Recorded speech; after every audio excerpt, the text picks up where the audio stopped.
Continuing my trend of touching on smaller releases during the early parts of January, and this is an Americana group called the Delines, or the Delines, I'm not entirely sure. This album is called the Imperial, and I think it's fine, I guess. This album for the most part is quite tepid. A lot of the tracks don't have a striking melody that catches you off guard. It just stays in this pretty slowish mid-tempo, which would be really nice if there was some like beautiful arrangements or like, you know, amazing, you know, vocals across the thing. But unfortunately, I'm just not really finding all that much to be impressed by. It's not particularly bad or anything like that, but I think a few of the tracks don't really engage me from a songwriting standpoint. Like, you know, the lyrical arcs are pretty standard, pretty ordinary, which I don't really have any issues with, but I'm just not really, you know, finding myself to be focusing on any of the lyrical themes across this thing or anything like that. Which, when you have other artists in the genre that are so good at doing it, like perhaps a Courtney Marie Andrews, you just kind of get a bit spoilt with that amazing songwriting, and then when you hear it elsewhere, not done particularly all that well, you're just kind of going, yeah.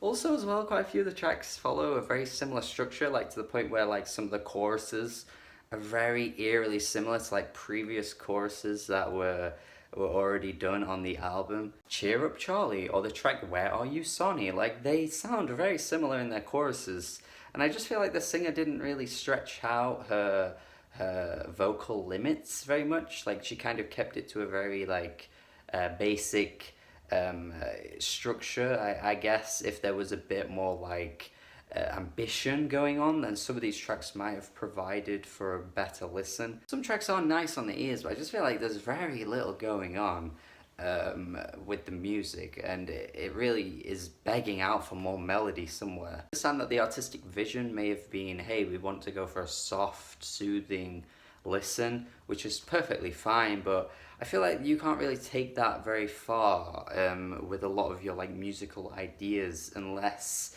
there's some kind of like amazing element that keeps you hooked the whole way through, whether it be like, you know, as I've said already, the vocals or the guitar playing or some sort of instrument that just provides a really soothing and soft listen, like an Ichigo Aoba would do. Eddie and Polly and Holly the Hustle are two tracks that have a bit more drive to them though.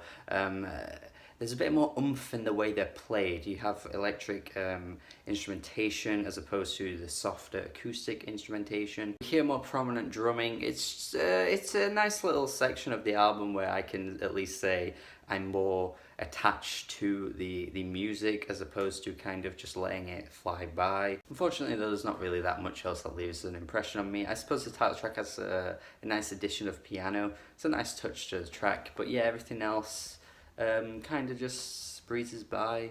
It's not bad really, but it's just, yeah, whatever. Gonna go 5.5 out of 10. Check it out if you're interested in Americana music, and anything else I may have said that might sound appealing to you, give it a listen. But if you have listened to it, let me know your thoughts. Subscribe for more reviews. Have a good day. Goodbye.